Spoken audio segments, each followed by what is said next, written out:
Claire Davis, and I'm back with Mental Health Chats, and I'm very excited to have Elizabeth Hall with us today. Hello, Elizabeth. How are you going? Hello. I'm doing great. How are you? I'm well. Thank you so much for joining us.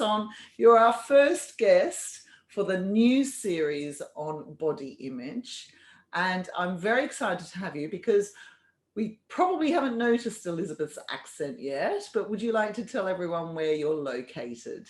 Sure. I am from Connecticut in the States. Yeah, over Yes, the pond, over the over the pond. So pond. Yeah. thank you. And Elizabeth's going to be talking us today about overcoming body image in a thin-centric world, which is so important for all age groups. Yes, So absolutely. yeah, and Elizabeth and I spoke a few weeks ago planning for this, and we had so many different avenues that we could have gone through. But what we've decided on is that Elizabeth's going to tell us a bit of her story. So could you tell us about your struggles with body image, please? Absolutely. And I'll keep it brief. But in classic fashion that I find with a lot of my clients, I started chronic dieting around the age of 12. So 12 is an age where you're going to feel awkward in a lot of different ways. And I took that and I projected it onto my body. And then I ran with that for 30 years as my running loop. Wow. So I just went from diet after diet, just sort of through that time period, until I kind of woke up and realized that it was more my thought processes that needed some shifting, not my body. Wow, that's so interesting. And I think there are a lot of people nowadays, especially young people, who are feeling that pressure.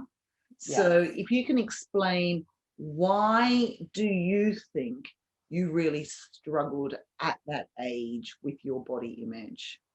Yeah, and so in some ways it's very natural. It's very normal. It's a strange time of life. Our bodies are changing quite a bit.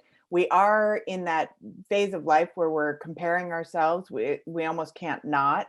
But we don't have a very strong sense of self necessarily to know what to do with some of the judgments or the thoughts we're coming up with.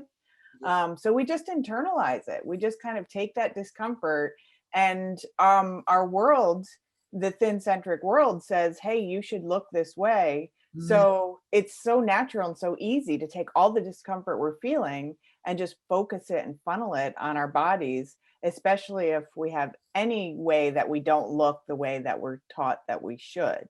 So it just becomes natural and our default, and we don't even stop to think about why we're doing it. Elizabeth, you mentioned there the what we should look like, the what we should. So what are some of the ideas that we internalize that we should look like? Yeah, and actually this is kind of a fascinating topic because what we should look like even changes over time, which tells you even more that it has nothing to do with our bodies. It's just what people tell us we should look like.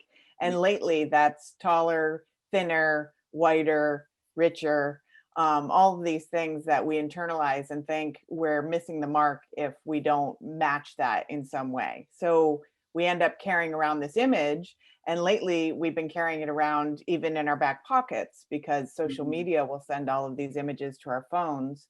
And we look at that and we just have a judgment about ourselves if we don't match up to that image.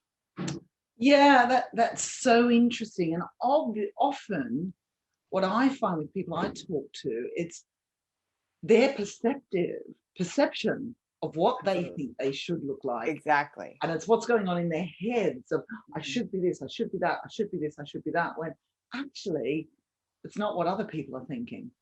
Right. It's not what other people are thinking, and it's just not the truth. It doesn't encompass everything about you. It can barely scratches the surface.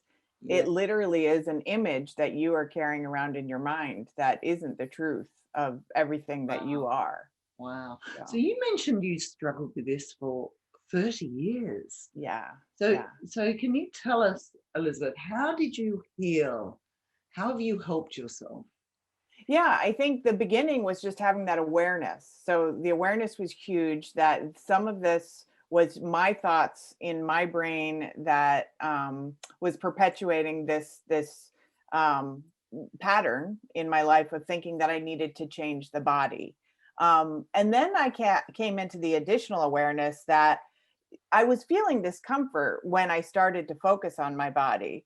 So I needed to go back and figure out how to be with discomfort whenever that shows up in my life, instead of going to the body as the thing to blame for the source of the discomfort. I actually had it backwards. It's interesting. Yeah. Yeah. Yeah. So, and that's kind of what happens to us. Our bodies pick up a sensation and we immediately come up with a story to match it. So in our world, it's pretty easy to match a story of my body isn't good enough, when really it's just, I was feeling discomfort, being 12, going through puberty, being awkward. And then I just, again, put a story on my body instead of realizing I just need to learn how to be with those feelings, which are going to come up, you know, in life, because we're human. So what process did you go through to heal and get to the stage you're at now? Yeah, so a lot of it was, again, brain retraining. So our brains are plastic. We can change the pattern. So I had a pattern that just said there was something wrong with my body. And it was just stopping that train, not entertaining that thought, not going down that path, and constantly bringing it back to my body is strong, my body is beautiful, whatever it was I wanted to replace that message with. And then also embodying that. So finding ways to feel that in my body. How do I feel strong? How do I feel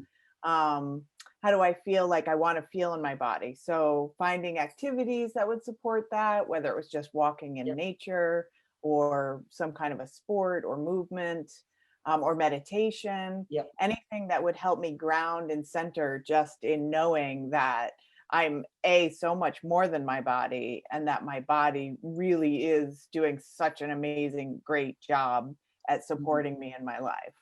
Wow, that's fantastic. And are there any particular activities that really helped with this? Yeah, I would say actually, like, gratitude was a big part of it. Just focusing on a little bit of getting out of my head and getting into the gratitude of all the things that I have. I tend to be a heady person. So for the first 30 years, I think I lived just in my head. I was completely detached from my body.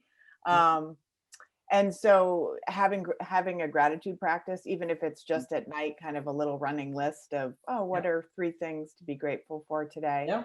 We've talked about gratitude a lot. A lot of the people on all the series mention gratitude, and I use a gratitude diary every night, and I love it. It's fantastic. Perfect. Exactly. Yeah, that's very validating. That it's just so powerful.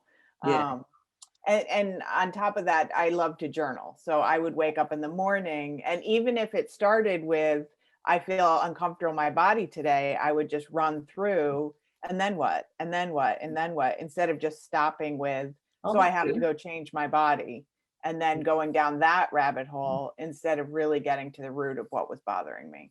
Oh, that's brilliant. And this is the type of work you do with others to help them, isn't it? Would you like to tell everybody about the work? It's both online and face-to-face, isn't it, Elizabeth? It is, yes. I have an office here in Connecticut, and then I do virtual coaching online, where I bring together what I've learned about eating psychology through my different trainings and my lived experience.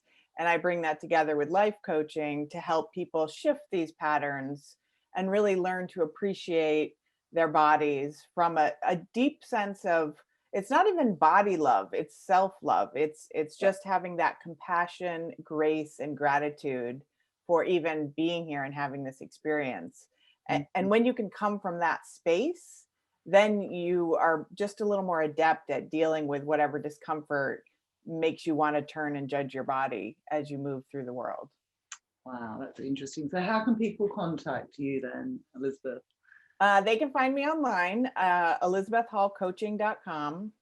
They can email me at elizabeth@𝗖𝗵𝗆𝗆𝗀𝗆𝗀𝗋.com. Excellent. I can also be found on Instagram, Elizabeth Hall Coaching, and I'm on Facebook. If you search Elizabeth Hall Coaching, you'll find me. Oh, that's absolutely brilliant. So we're all working about, on Mental Health Chats, it's all about working with you for better emotional fitness. And this is a brilliant example of having to work on our emotional fitness. So that's fantastic. And thank you for being our first person with this series on body image. And our next one is a man called 𝗵𝗆𝘆𝗶𝘀𝗁, and he's from Los Angeles. And he's going to be giving the male perspective of body image issues, which is going to be very, very interesting, a different perspective. So thank you, Elizabeth, for your time. Yeah, thank and you. take care. Yeah, you too. Thank you. Thank you. Bye.